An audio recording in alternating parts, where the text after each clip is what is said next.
Mapagpalang umaga po sa ating lahat. Purihin ang Panginoon sa kanyang kabutihan. At tayo na muli ay mga kapag-aral ng kanyang mga salita. Sa aklat pa rin po ng Jesus Name Above All Names. It's January 9, entitled Author of the Resurrection. Mababasa po din po ito sa Desire of Ages, page 530. Jesus said to her, I am the resurrection and the life. He who believes in me, though he may die, he shall live. Sa ating text pa lang sa John 11:25, na si Kristo siya ang pagkabuhay na muli. At sinong nananampalataya sa Kanya ay hindi mamamatay kundi mabubuhay. Jesus encouraged her faith, saying, the brother shall rise again. His answer was not intended to inspire hope of an immediate change. He carried Martha's thoughts beyond the present restoration of her brother and fixed them upon the resurrection of the just.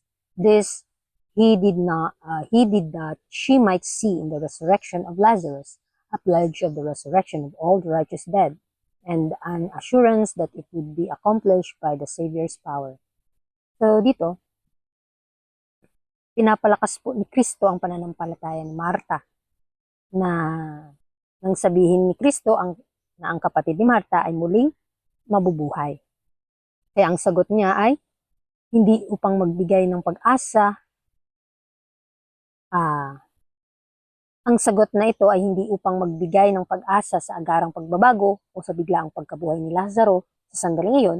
Sa halip iniangat ni Jesus ang isipan ni Marta mula sa pansamantalang kalagayan ng kanyang kapatid at itinuro siya sa dakilang katotohanan na muling pagkabuhay ng mga matuwid.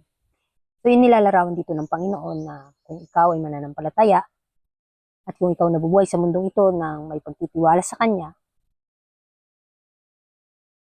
kahit ikaw ay makadanas man ng kamatayan dito sa mundo, ay bubuhayin Kanya muli. Kaya ginawa ito ni Kristo upang maunawaan ni Marta na ang muling pagkabuhay ni Lazaro ay magiging patunay at pangako ng muling pagkabuhay ng lahat ng natutuwid na patay. At upang matiyak sa Kanya na ang pangyayaring iyon ay tiyak na magaganap sa pamamagitan ng kapangyarihan ng tagapagligtas. Martha answered, I know that he shall rise again in the resurrection at the last day. Still seeking to give a true direction to her faith, Jesus declared, I am the resurrection and the life. In Christ is life. Original and borrowed and derived. He that hath the Son hath life. The divinity of Christ is the believer's assurance of eternal life. He that believeth in me, said Jesus, though he were dead, yet shall he live, and whosoever live and believe in me shall never die. So kahit sa sinagot ni Marta sa Panginoon na nalalaman niyang siya ay muling mabubuhay sa pagkabuhay na maguli sa huling araw, ngunit patuloy na itinuwid ni Kristo ang kanyang pananampalataya na patungo sa mas malalim na pagkaunawa. Kaya't malinaw niyang ipinahayag na si Kristo ang pagkabuhay na maguli at ang buhay mismo. Kaya sinabi ni Kristo, ang sumasampalataya sa Kanya, kahit siya ay mamatay, ay mabubuhay, at ang sinumang mabubuhay ay sumasampalataya sa akin ay hindi mamamatay magpakailanman. Kaya ipinapakita din nito na si Jesus mismo ang pinagmumulan at garantiya ng buhay. Kaya huwag tayong humiwalay sa Panginoon kung gusto natin ng buhay na walang hanggan. Dahil siya lang ang ating pag-asa para magkaroon nun. Believe thou this? Christ here looks forward the time of his second coming. Then the righteous dead shall be raised incorruptible, and the living righteous shall be translated to heaven without seeing death.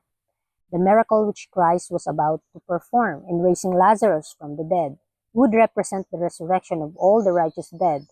By his word and his works, he declared himself the author of the resurrection.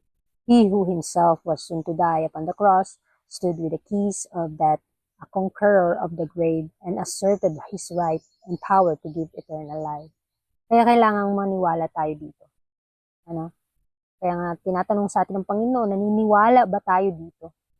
Kaya sa tanong na ito, itinuturo ni Kristo ang isipan sa panahon ng kanyang ikalawang pagparito.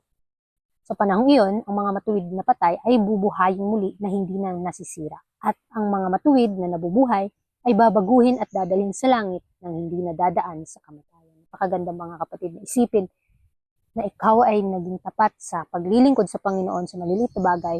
Ikaw ay bubuhayin kung ikaw nga ay mamamatay. Bubuhayin ka sa unang pagkabuhay.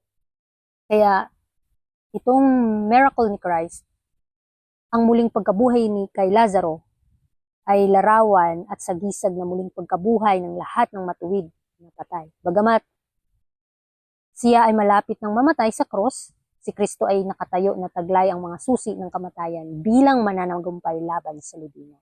Kaya pinapakita din dito na kahit na tayo dadanas ng kamatayan, kung tayo ay naging kasangkapan ng pagpapala, kasangkapan ng kaligtasan, kanyang ipinapahayag ng Panginoon na ang kanyang karapatan at kapangyarihan ay magbibigay ng buhay na walang hanggan sa lahat ng sasampalataya sa kanya. Napakaganda mga kapatid.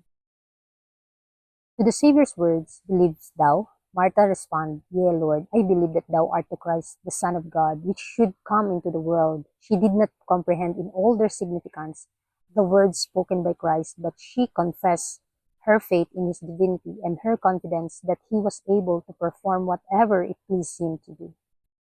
Kaya ito yung sagot ng ito yung tanong ng Panginoon. Naniniwala ka ba? Kaya tugon ni Marta, "Yes, Panginoon, sumasampalataya ang ikaw ang Kristo, ang anak ng Diyos na darating sa sanlibutan. So, sa pananampalataya ni Marta, nakikita ng Panginoon yung lalim ng pag-ibig ni Marta sa Panginoon. Bagamat hindi pa niya lubos na nauunawaan ang buong kahulugan ng mga salitang sinasabi ni Kristo.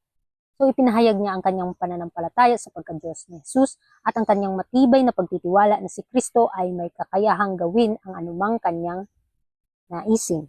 So, ipinapakita dito na ang kanyang sagot, ang isang pananampalatayang tapat at mapagpakumbaba, isang pananampalatayang umaasa hindi sa ganap na pagkaunawa, kundi sa pagkilala kung sino si Kristo at sa kapangyarihang taglay niya bilang anak ng Diyos. Ang atin pong further reflection for today's devotional, Martha's heart was breaking when Jesus spoke words she had never heard before, let alone fully understood. How much of my belief in Jesus is dependent on that which I can understand? Does what I don't know about Jesus affect what I do know about Him?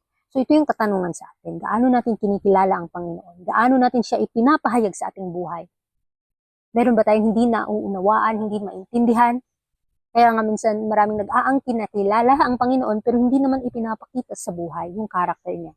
Kaya nga kung hinihiling natin, humingi tayo sa Panginoon ng gabay, na tayo ay bigyan niya ng ugali, ng character of righteousness. Kailangan talaga na ipakita natin ito ng may pananampalataya sa Panginoon para siya yung mag-work sa atin, maging empty nawa ang ating puso na puspusan ng kanyang pagpapala, ng kanyang katotohanan. Kaya nawa sa ating pag-aaral sa umagang ito, isipin natin o ano yung gagawin natin.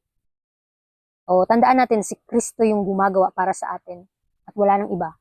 Kaya sa ating buhay na maipakita yung karakter ng Panginoon, sa ating buhay maipakita kung sino yung Panginoon na ating pinaglilingkuran. Kaya purihin ang Panginoon mga kapatid and God bless sa ating lahat.